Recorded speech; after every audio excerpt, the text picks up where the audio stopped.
सुप्रभात विद्यार्थियों। आज क्लास 12 पाठ नंबर 16 नमक पाठ की पीडीएफ मैंने भेज दी है। मुझे उम्मीद है विद्यार्थियों आपने उस पीडीएफ को पढ़ा होगा और इस कहानी को समझने का प्रयास किया होगा। आज इस वीडियो के माध्यम से मैं नमक कहानी का सारांश और वास्तव में इस पाठ में क्या है ये बताने का प्रयास करूंगा। मुझे उम्मीद है कि इस वीडियो को देखने के बाद में आपको नमक कहानी जो पाठ है वो समझ में आ जाएगा। अगर आपको ये वीडियो पसंद आए तो शेयर कीजिए, लाइक कीजिए। देखिए नमक जैसा कि नाम से पता है ऐसा खाद्य पदार्थ जो हमें भोजन के लिए चाहिए। उसी नमक को निजाने में, उसी नमक को केंद्रित करके जो है कहानी लिखी गई है। देखिए नमक कहानी है भारत पाक विभाजन। जब भारत और पाकिस्तान का विभाजन हो गया था, उन दोनों के बाद दोनों देशों के विस्थापित का मतलब होता है वहां से आए हुए। कुछ लोग बाहर से गए थे, कुछ लोग पाकिस्तान से बाहर आए थे, कुछ बाहर से कहा गए थे, पाकिस्तान गए थे। तो उन दोनों ही देशों के अंदर भारत और पाकिस्तान के विस्थापित पुनर्वासी का मतलब विस्थापक के बाद जो पुनर्वसन हो गया। पुनर्वासी का मतलब क्या होता है? विस्थापित का मतलब क्या होता है? विस्थापित का मतलब होता है अलग होना। विस्थापित का मतलब क्या है? अलग होकर। विस्थापित का मतलब यहाँ पे क्या है? अलग होकर पुनर्वासी का मतलब पुणे से क्या होना भाई? स्थापित होना।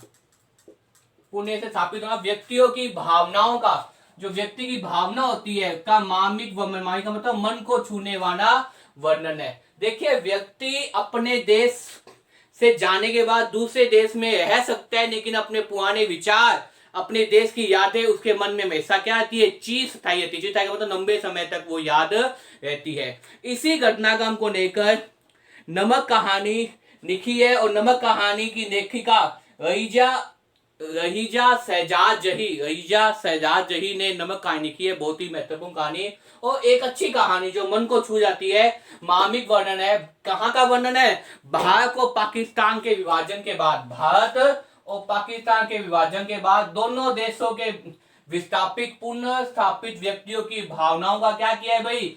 मर्म स्पर्शी वर्णन किया है, मन को छूने वाला वर्णन किया है। देखिए अब इस समय नमक कहानी का साथ देखिए। नमक कहानी का साथ का मतलब एक समय में आपके सामने लेके आया हूं कि वास्तव में पाठ के अंदर क्या क्या घटनाएं हैं, कैसे कैसे पाठ आगे चलता है और कैसे कहानी अपने अंत तक पहुंचती है। तो पहले देखिए कीर्तन में भेंट का मतलब, अब आप देखिए इस पाठ के अंदर एक जो मुख्य पात्र है, मुख्य पात्र यहाँ पे कौन है? मुख्य पात्र यहाँ पे है सफिया। ये क्या है भाई? इस कहानी की मुख्य पात्र है। ये जो कहानी है कौन सी कहानी है विद्यार्थियों? कहानी है अपने सामने नमक कहानी की जो मुख्य पात्र है वो कौन है भाई? सफिया है। कौन है भाई? सफिया। इसी को लेकर कहानी की गई है। तो इसी सफिया के बारे में बताया गया है।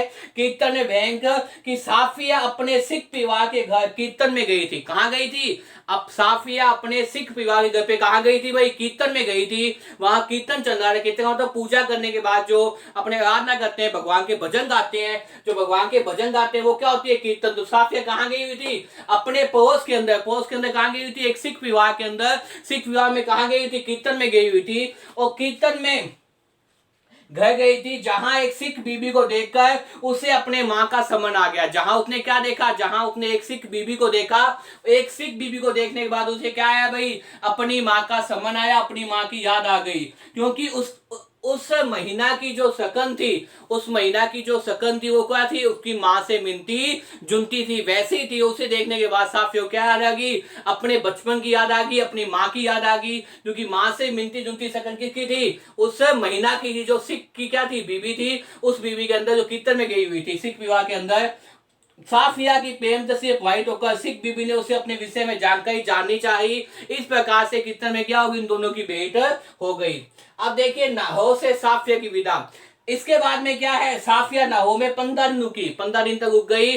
उनकी खातिरदारी हुई और खातिरदारी उनका प्यार मिला। उसे पता नहीं चला कैसे 15 दिन बीत गए, कैसे जो है 15 दिन क्या हो गए भाई? समाप्त हो गए। और उसे मित्र शुभ चिंतन ढेर सारे क्या मिले, उपहार मिले। जब हमने कहीं जाते हैं और जाने के बाद में जब कुक जाते हैं, नाहो जाते हैं, नाहो से जब विदा होती है, विदा का मतलब क्या है, नाहो से सफिया की विदा, विदा का मतलब क्या है, अलग होना। जब वापस आ रही होती है तो उसे क्या मिलते हैं, बहुत सारे उपहार मिलते हैं, ढेरों शुभकामनाएं मिलती है, बहुत अधिक प्रेम मिलता है, स्नेह मिलता है। उसे पता ही चलता कि ये 15 दिन कैसे बीत गए, 15 दिन कैसे व्यतीत हो गए। और इसके बाद में जो है वो उसने सिख बीबी के लिए एक किलो थोड़ा सा नमक, नाहोई नमक ले लिया। सिख बीबी के लिए देखिए कहानियां बता रही कि साफिया कहाँ रहती थी, साफिया नाहौर से रहती थी। नाहौर से जब हिंदुस्तान आई थी तो उसने क्या किया, अपनी उस सिख बीबी के लिए, अपनी उस सिख मित्र के लिए, क्योंकि उसकी शकल कैसे मिलती थी भाई, उसकी शकल मिलती थी उसकी मां से मिलती थी, इसलिए अपनी उस सिख बीबी के लिए क्या नहीं लिया भाई, उसने थोड़ा सा नमक निजाना चाहा। कहां से नमक निजाना चाहा भाई, सिख बीबी के लिए क्या निजाना चाहा, नमक। और कहां से निजाना चाहा, नाहौर से। नाहौर से जब साफिया विदा होने लगी तो अपने सिख बीबी के लिए क्या कहा, जो उसकी मां की हमसकन थी, जो उसकी मां की हमसकन थी, उसके लिए क्या निजाना चाहा, नमक निजाना चाहा। किसने निजाना चाहा, सफिया ने नमक निजाना चाहा। सामान की पैकिंग चल रही थी। अब देखिए तीसरा पॉइंट क्या है, पुलिस अफसर भाई से बातचीत। उस समय कस्टम जो विभाग होता था वो हर चीज को देखता था, हर चीज को जानने का प्रयास करता था। और पुलिस अफसर भाई से बातचीत हुई। पाकिस्तान से भारत में नमक ले जाना गैर कानूनी था। महत्वपूर्ण बात यह थी कि पाकिस्तान से भारत में नमक ले जाना क्या था भाई, गैर कानूनी था। एक तरह से अपराध था कि पाकिस्तान से आप क्या नहीं जा सकते, पाकिस्तान से आप नमक भारत नहीं जा सकते। ये क्या था, एक तरह से अपराध था, एक तरह से जघन्य अपराध माना जाता था, गैर कानूनी था। अतः साफिया ने इस सौगात को ले जाने के सामने भाई के अपने भाई से बात की, जो एक बड़ा पुलिस अफसर था। लेकिन वो चाहती थी, साफिया चाहती थी कि सिख बीबी का क्या लेके जाए, नमक लेके जाए। इसलिए अपने भाई से बात की, जो वास्तव में क्या था, पुलिस महकमे के अंदर बड़ा अफसर था। अपने भाई से बातचीत की, उन्होंने बताया कि कस्टम विभाग तलाशी करेंगे, वैसे भारत में कोई नमक की कमी नहीं है। वो कहते भारत में कमी तो है नहीं नमक की, तो तुम क्यों लेके जा रही हो। उसके भाई ने कहा क्यों कानून करके पड़ रहे हो, नमक नहीं जाना एक गैर कानूनी है। भारत में क्या है, नमक की कोई कमी नहीं है, तुम नमक क्यों लेके जाना चाहती हो, वैसे भारत में नमक की कमी नहीं है। साफिया की ने बताया कि माँ की हमशक्ल एक बीबी, एक सिख बीबी, माँ की जो हमशक्ल सिख बीबी है उसके लिए मैं नमक नहीं चाहती हूँ। किसके लिए भाई, माँ की हमशक्ल सिख बीबी के लिए क्या चाहती है, वो एक नमक नहीं जाना चाहती है। अतः ये सौभाग्य था कि भाई ने तर्क दिया कि 24 रुपए नहीं अपितु दिखा के नहीं चाहती हूँ। साफिया ने प्रेम किया कि आप नमक नहीं जा सकते, अतः बदनामी अवश्य होगी। क्रोध की अधिकता में साफिया आंखों में क्या हो गए, आंसू आ गए। भाई ने समझाया, क्या समझाया कि यहाँ से नमक ले जाना क्या है, गैर कानूनी है। और अगर तुम्हें पता चल गया कानून ने तो तुम्हें क्या हो गया, बहुत अधिक। वो कहती मैं, साफिया क्या कही है कि मैं 24 रुपए नहीं जा सकती, लेकिन क्या तक सबके सामने आप नहीं जा नहीं सकते, जो कहानी मुख्य बात तो है। अब देखिए अगला पॉइंट, नमक ले जाने की योजना। फिर वो नमक ले जाने की योजना बनाती है, कौन बनाती है भाई, सफिया। क्या योजना बनाती है, साफिया रात को सामान की पैकिंग करती है, सामान सूटकेस में बंद कर देती है और शेष किन्नू के मन में नमक एक टोकरी में डालकर नमक की पूजा रख लेती है।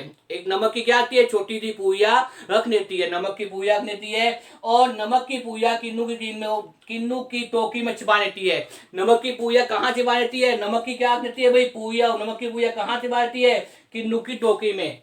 नमक की पूजा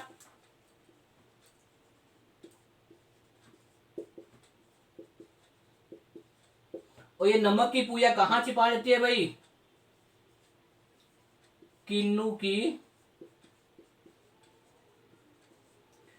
टोकरी में नमक की पूजा छिपा लेती है। नमक की पूजा कहाँ छिपा लेती है, किन्नू की टोकरी में, जिसमें छिपा लेती है। उन्हें नाहौ के जाते समय देखा था कि भारत से जाने केना, जो पाकिस्तान के किन्नू ने आए हैं, भारत से क्या नहीं जाते हैं, केना भारत से आता है, पाकिस्तान क्या जाता है, किन्नू जाता है। ये आप आयात याद होता है, भारत से केना, पाकिस्तान से किन्नू का आते हैं, भारत आते हैं। तो वो चाहती है कि कस्टम विभाग की जांच नहीं करे। उन्हें विश्वास था कि इस प्रकार नमक क्या पहुंच जाएगा भाई, सुरक्षित भारत पहुंच जाएगा। अगर नमक किस में जाएगा, किन्नू की टोकरी में जाएगा तो सुरक्षित कहां पहुंच जाएगा भाई, भारत पहुंच जाएगा। अब देखिए साफिया सपन, अगला पॉइंट कौन सा है भाई, साफिया का सपन। साफिया का सपन का मतलब यहाँ पे क्या है, साफिया क्या कहती है, सपन का मतलब क्या है, नींद में सपना देखना।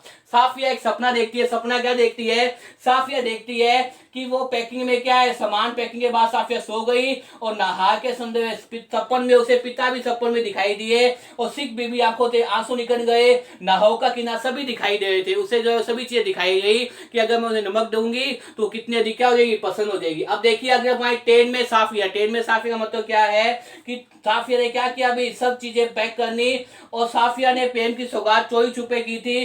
कस्टम वालों के पास जाने लगे तो साफिया में हंका कंपन हुआ। साफिया में हंका कंपन कैसे हुआ कि जब सामान चेक होने कहाँ जाने लगा, कस्टम विभाग के अधिकारियों के पास जाने लगा, तो कंपन होगी, क्योंकि वो क्या करी थी, पहली बार जिंदगी में एक चोरी छुपे क्या लेके जा रही थी, नमक लेके जा रही थी। नमक किसके लेके जा रही थी, उस सिख बीबी के नमक लेकर जा रही थी। नमक की पूजा बैग में रख दी। जब सामान की जांच के बाद इनकी देखा, एक कस्टम है, समस्या बताई। समस्या से पहले साफिया ने पूछ लिया थी आप कहाँ के रहने वाले हो। अधिकारी ने अपना वतन देनी बताया। उसने क्या किया, एक कस्टम रैको में समस्या बता दी कि नमक लेके जा रही हूँ, आप कहाँ के रहने वाले हो, दिल्ली के रहने वाले थे। इस प्रकार से पूरी कहानी सुना दी। कस्टम भाई समय अपने हाथ में पूजा बैग में रख दी, और जब साफिया चंद्र ने कहा कि आप इस कस्टम से गुजर गई, कानून हैरान जाता है। मतलब आपने क्या किया, इतना जी संघर्ष किया किसके लिए, सिख बीबी के लिए, जो कि माँ की हमशक्ल थी। इसने नमक कहाँ ले जाता है, वो नमक ले जाती है कहाँ से, पाकिस्तान से भारत ले जाती है। अब देखिए अमृतसर में भी कस्टम गए होते हैं, वो भी जब डिब्बे की जांच करते हैं तो साफिया सामान देखने जाता है। साफिया अपना हेडबॉक्स होकर पूजा निगरानी। कस्टम बोलते हैं मेरे पास थोड़ा नमक है। साफिया अधिकारी सब कुछ बता दिया। अधिकारी गौर से साफिया की बात सुनी और साफिया का सामान ध्यान से अपना दिया। इधर आइए, जगह जाइए। कस्टम अधिकारी जो थे अमृतसर ने, उन्होंने भी बात सुनी कि किस प्रकार से एक महीना पूरा संघर्ष करते हुए क्या नहीं किया, नमक नहीं किया। तो इस प्रकार से नमक से जुड़ी जो भावनाएं हैं वो बताने का प्रयास किया कहानी के अंदर। जब भी कहानी का नाम क्या था भाई, नमक रखा है। देखिए इस पाठ में बताने का प्रयास किया है कि नमक जो वास्तव में एक महत्वपूर्ण खाद्य चीज है, खाने में डाला जाता है, उस नमक को साफिया कहां से लेके आती है, लाहौर से। किसके लिए, हिंदुस्तान लेके आनी है। जो नमक गैर कानूनी होती है, चोरी छिपे ले आती है। ट्रेन में साफिया गुफागति होती है। अमृतसर एक गाय को बता देती है कि मैं क्या लेके आई, नमक की पूजा कहाँ छिपा के जाती है, किन्नू की टोकरी में। मुझे उम्मीद है कि वीडियो देखने के बाद में आपको कहानी समझ आ जाएगी, जो वास्तव में क्या है, भारत और पाकिस्तान के विभाजन में लिखी गई है। विस्थापित व्यक्तियों की भावना को ध्यान में रखकर लिखा गया है ये कहानी। उम्मीद है इस वीडियो को देखने के बाद में आप इस पाठ को समझेंगे, और धन्यवाद।